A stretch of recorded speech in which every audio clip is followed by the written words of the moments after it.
Scott Alexander King, you have a book out, you're running courses, you're helping people get in touch with our animal spirits. Now, for people who've never heard of this, what on earth is it all about? My key message is, this earth is our mother, right? She's our mother. We refer to her as Mother Earth all the time. We use it in common everyday speech. People they use it without even realising what it means. So I offer the suggestion, so if she's our mother, maybe we're her kids. And we're all brothers and sisters. We're all brothers and sisters. And perhaps when we're lost and confused, like you would with in any family, you would ask your mum for help.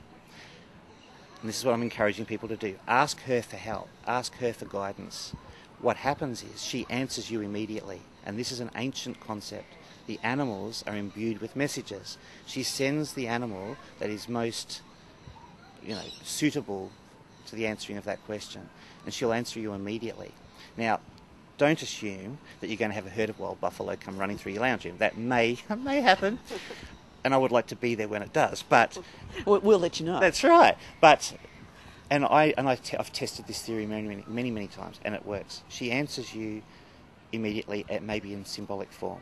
It may be that a kid rides past with a cap with a rhino on it, or the Arnott's truck also sailing past, with the parrot on it.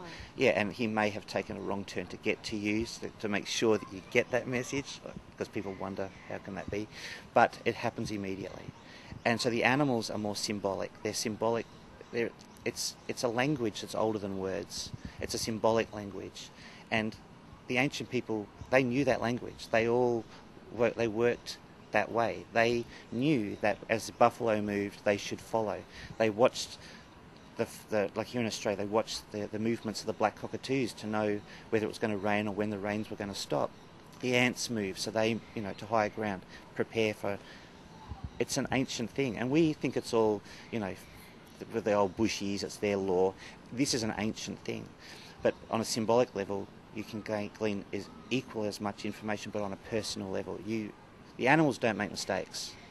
Animals do not make mistakes. There is no grief, there is no poverty, there is no anger, there is no resentment. It's all balanced, and they all live in harmony with one another.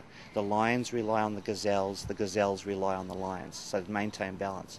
We need to retain that. We need to get back to that. And my work helps people understand those links. And once you get it, once it clicks in, the animals we're afraid of, they can teach us how to empower ourselves, because those animals mirror our weaknesses and our fears. It's not the animal you're afraid of. It's what the animal represents that frightens you. It's things like that. And that's what the work's all about. To empower people, so they can look at the world around them and see the trees as their brothers and sisters, and the stones and all things of nature as being equal to them, of holding a life force. We need to regain that.